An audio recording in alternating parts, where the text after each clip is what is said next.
Hello বন্ধুরা, কেমন আছো তোমরা সবাই? আশা করি ভালো আছো, সুস্থ আছো। তো আমিও ভালো আছি। চলে আসলাম একটা ব্লগ নিয়ে। আজকে হলো বৃহস্পতিবার। তো দেখো ভাদ্র মাস আরও। তো সকালবেলা উঠে অনেক কাজই করেছি, মানে জামা কাপড় ধুয়েছি। আর এই যে তোমার হলো ঘর মুছবো আজকে। আর এই দেখো সকালে সব কিছু ধুয়েছি, আবার এই কটা বালতিতে হয়েছে। আর এই দেখো মাম্মু সকালে পড়ে গিয়ে ওর মাথার ওখানে ফুলে গেছে। ইট ছিল ওখান দিয়ে কাদার জন্য, ইট পাতা ছিল, তাই সব উঠালাম ইটগুলো। মানে আমি উঠাইনি, মামার বাবা উঠিয়েছে। তোকে দিয়ে সব কিছু ওঠালাম, ইটগুলো উঠিয়ে ওখান দিয়ে পাড়িয়ে পাড়িয়ে দিচ্ছে। কারণ কাদা যখন হয় না তখন হাঁটা যায় না রাস্তা দিয়ে ওখান দিয়ে, তার জন্য ওগুলো উঠালাম। আর দেখো বিছনা টিছনা কত সুন্দর, মানে সব কিছু গুছিয়ে টুছিয়ে রেখেছি। আর রাত্রিবেলা আমার বিছনায় শুই, সকাল হলেই অলকলারটা পেতে দিই আমরা, তো পেতেও দিয়েছি। আর এই যে জল খাচ্ছিলাম একটু। তারপরে দেখো বললাম তো ফার্স্টেই ভাদ্র মাস। তো ভাদ্র মাসে আমরা প্রতি বছরই কাপড় রোদ দিই। আগের বছর দেওয়া হয়নি কারণ মামাম ছোট ছিল। আর এই বছর এই যে দিয়েছি আমি। আগের দুদিন বাবার বাড়িতে গেছিলাম বেড়াতে, তখন মাত্রা দিয়েছি দুদিন। মাত্রা 3 দিন ধরে দিয়েছি। একদিন লেপ কাঁথা কম্বল দিয়েছি, একদিন শাড়ি দিয়েছি, আর একদিন আর এক বাক্স লেপ কাঁথা কম্বল দিয়েছি। আর আজকে একদিনে আমার সব কাপড় দিয়েছিলাম। আগে একদিন দিয়েছিলাম, জাস্ট অল্প একটু রোদ হয়েছিল, আবার কমে গেছিলো। তো আজকে অনেক রোদ হয়েছে বলে সব দিয়েছি। আর এই যে পাশের বাড়ি একটা ভাই এসছে, ও প্যান্টটা একটু সেলাই করে দিতে বললো। তো দেখো মেশিনে মানে এত জিনিস জমিয়ে থাকে, মানে কি বলবো, মেশিনে সেরকম বসা হয় না তো রোজ দিন। ওই জন্য মেশিনে যাই পাই না কেন, মানে যেই যাই পাক না কেন, মানে এনে মেশিনের উপরে রাখে। আর এই দেখো একটা রূপোর ব্রেসলেট কী বলে আয়স্ত মতো চুড়ি, তো এটাও মেশিনের উপরে, মানে যে যা পাই সব মেশিনের উপরে। আর এই দেখো বিছনা তখন সকালে দেখালাম পরিষ্কার কত সুন্দর, আর এখন দেখো বিছনার অবস্থা। আর এই যে তারপর অনেকটা বেলা হয়ে গেছে, তখন আমি খাচ্ছিলাম। মানে সকালে মানে এটা সেটা করতে করতে ঘরটার মুছে টুছে আর খাওয়া হয়নি। তারপর মাম্মামকে চান টান করিয়ে খাইয়ে দাইয়ে ঘুম পাড়িয়ে দিয়েছি। মাম্মাম ঘুমাচ্ছে। তাই আমি ভাবলাম এই টবগুলো না বৃষ্টিতে সব নষ্ট হয়ে যায় না, টবগুলো কিনে এনেছিলাম খুব শখ করে। কিন্তু নিচে মানে মাটিতে গাছ লাগালে, মানে কি বলবো, শ্বশুর শাশুড়ি এমনই একটা মানুষ, ওরা ফুল গাছ চোখে দেখতে পারে না। ওদের ফুল গাছ অ্যালার্জি আছে গায়ে, এরকম একটা ব্যাপার। ওদের আম গাছ, লেবু গাছ, কাঁঠাল গাছ দাও, ঠিক আছে,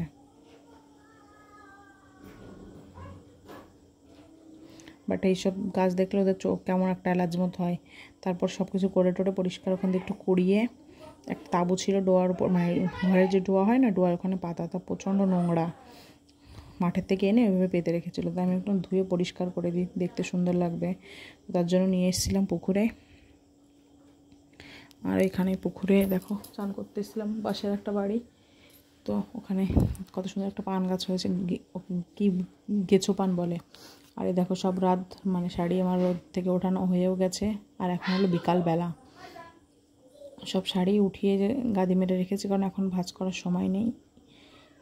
আর এই যে এখন চুল আসলে আর প্রচণ্ড চুল উঠছে আমার। যাবো হলো একটু মাঠে। আর এদিকে মাঠে নিয়ে যাওয়ার কথা বলেছিলাম, 3-4 দিন ধরে বলেছিল যাবে। আজকে আবার মাথায় কি যেতেছে, এখন জাল নিয়ে বসেছে, মাছ ধরা জাল নিয়ে, পাখি ধরবে বলে, এরকম একটা ব্যাপার। তারপর আমরা রেডি হয়ে সেজে গুজে চলে গেছিলাম মাঠে। আর ওই যে মাম্মাম আর ওর পিসি যাচ্ছে, আর এই যে হলো আমি যাচ্ছি। আর পেছনের মানে ওয়েদারটা, মানে ভিউটা দেখো কত সুন্দর, চারিদিকে সবুজ সবুজ, কারণ এখন সব ধানের সিজন, তো সবাই ধান লাগাচ্ছে। এত সুন্দর ভিউ কি বলবো। আর এই যে বলতে বলতে চলেও এসেছি আমরা নৌকার কাছে, নৌকায় উঠবো এখন। নৌকায় একটু জল উঠছে, মানে জল ছিল, সেটা ওর পিসি পরিষ্কার করছিল, আর আমি আর মামাম উপরে বসেছিলাম রাস্তার পাশে।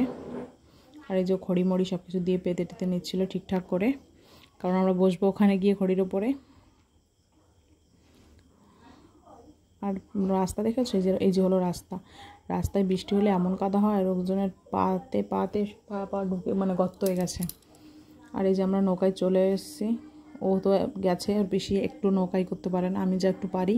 ওর পিসি তো একদমই নৌকা সোজা চালাতে পারে না, এদিক ওদিক নিয়ে চালাচ্ছে। তারপর আমি একটু মাঝে একটু চালালাম, একটু ঘুরলাম, ওই নিয়েই মজা টজা করলাম। এই দেখো আমরা সব বসে আছি। আর এসেই না হুট করে আমার নৌকার তলে, যেখানে বসেছি খড়ির তলে জল ছিল, আমার জামার পেছনে ভিজে গেছে, ওড়না ভিজে গেছে। আমি আর খেয়াল করিনি, পিছতে ফাঁকা। এই দেখো আমার মাম্মাম কুতি আর আমি দুজনে আমরা কথা বলা বলি করছিলাম। বলছিলাম মানে এইটুক নিয়েই শুধু ঘুরেছি, মানে যেটুকু জল দেখছি চারিপাশে এইটুকু জল নিয়ে আমরা দূরে যেতে পারিনি, কারণ লোকে ধান ছিল, কেউ যদি কিছু বলে, কিন্তু কিছু বলে না ধানের ভেতর দিয়ে গেলে, কারণ ধানের কোনো ক্ষতি হয় না। তারপর আমরা সাহস পাইনি মনে, তার জন্য আমরা এইটুকু জায়গা দিয়েই ঘুরছিলাম। আর এইভাবে দেখো আমি একটা সুন্দর করে একটা ভিডিও বানানোর চেষ্টা করছিলাম, তো সেটাই আবার যে চেষ্টাও করলাম একটু।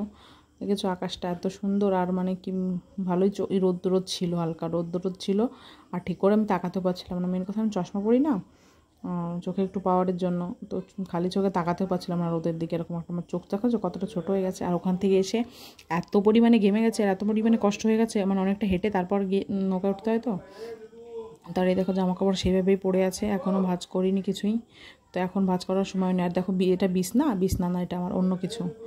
তো এসে গেছে এই বাড়িতে।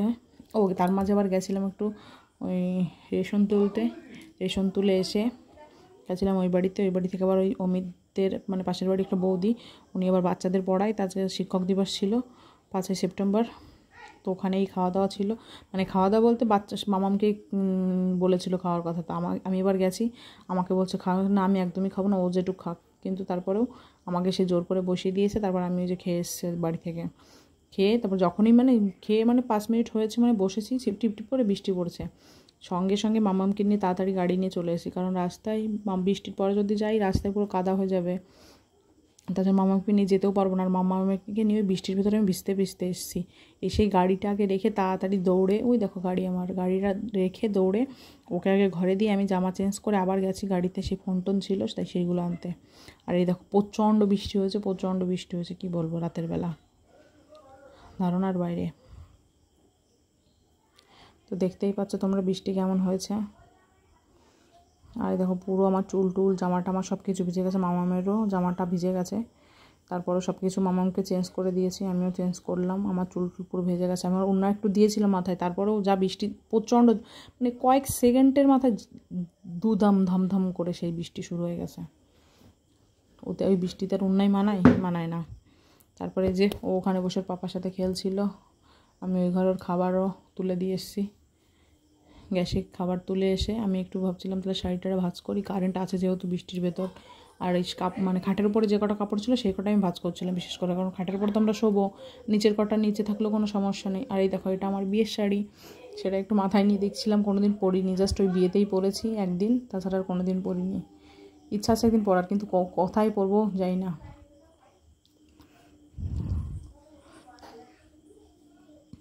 তারপর এই শাড়িগুলো ভাঁজ করছিলাম, কারণ খাটের পর শুতে হবে তার জন্য। আর ওইদিকে মামামের খাবারও তুলেছি, নিচেরগুলো নিচেই রয়েছে, ওগুলো পরে দেখবো, মামামকে আগে ঘুম পাড়াবো, তারপর এখন আর ওগুলো দেখবো না, কারণ ওগুলো ভাঁজ করতে অনেকটা টাইম লেগে যাবে আমার। ওদের মানে ওর বাপাও ঘুমিয়ে পড়বে, ও ঘুমিয়ে পড়বে, তারপর আমি করব, সেটাই করেছিলাম আমি। আর এই দেখো টুকটাক করে হ্যান্ডলুম, এটা হলো হ্যান্ডলুমের শাড়ি। আর এই শাড়িটা তোমার দাদাভাই দিয়েছিল আগেরবার পুজোতে আমাকে, আমার খুব খুব খুব পছন্দ হয়েছিল। এর সাথে একটা মালার সেট কিনেছিলাম তামিলনাড়ু থেকে, তো সেটাও পরে আগেরবার দুর্গাপুজোয় তোমার দাদাভাইয়ের সাথে ঘুরতে গেছিলাম বগুলাতে, তো খুব সুন্দর সুন্দর ছবিও তুলেছিলাম, প্রচণ্ড সুন্দর লাগে আমার শাড়িটা। সেজেছিলাম সেই মানে কি বলবো, লোকে বিয়েই যেরকম সাজে সেরকমই আমি সেজেছিলাম এই শাড়িটা পরে, সেদিনও প্রচণ্ড সুন্দর লাগছিলো। আমি নিজেই প্রশংসা করি, কারণ আমার ভালো লাগে তাই।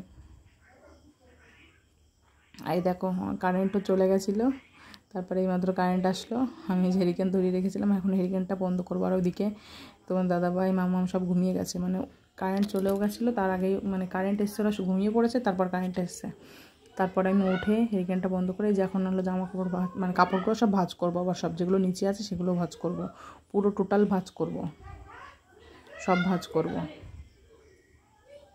আর এই দেখো খাট থেকে ওরা উঠেছে, মানে শুয়েছে, আর ওই ওয়াল কুলারটা ওখানে গাদি মেরে রেখেছে, এটাকেও ভাঁজ করে রাখবো, সব কিছু করে রাখবো, মানে কানে হেডফোন দেবো, দিয়ে গান শুনবো আর করব।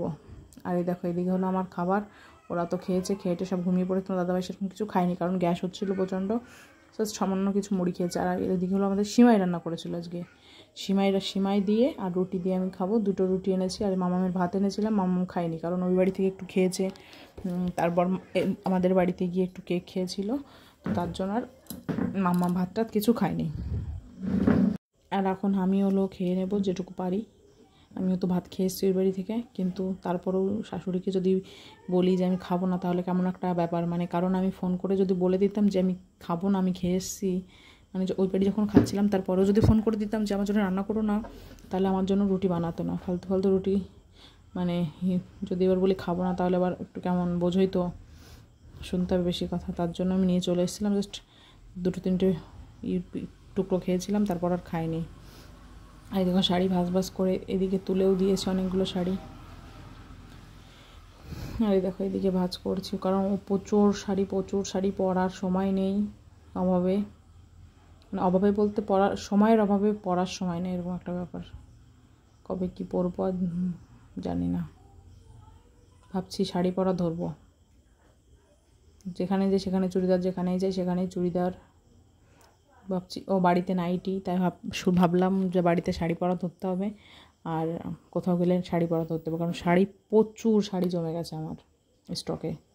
কি বলবো, ধারণার বাইরে। পরিই না তাহলে, বুঝতে পারছো? এই দেখো শোকেস খুলে পুরো তোমাদের দেখাচ্ছি, পুরো আমার ভাঁজ কমপ্লিট হয়ে গেছে। এই দেখো ভাঁজ করে সব জায়গায় আমি সব কিছু রেখেও দিয়েছি।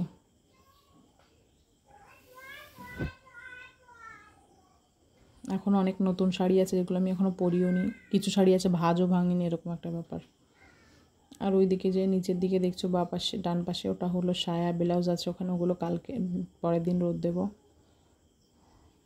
যদি রোদ ওঠে তো তাহলে দেবো, নাহলে তারপরের দিন রোদ দেবো। আর কি বলবো, দিনের বেলা রোদ হচ্ছে প্রচণ্ড, রাত্রের বেলা বৃষ্টি হচ্ছে প্রচণ্ড, এরকম একটা ব্যাপার। আজকেও যেরকম দিনের বেলা রোদ হয়েছে প্রচণ্ড, রাতের বেলা বৃষ্টি হচ্ছে। আর দেখো বাজে হলো 11টা 37, আমার এখন কাজ শেষ হলো, আর এখন হলো আমি ঘুমিয়ে পড়বো। তো চলো টাটা বাই বাই, দেখাবেন নেক্সট ব্লগে। তোমাদের ভালো লাগছে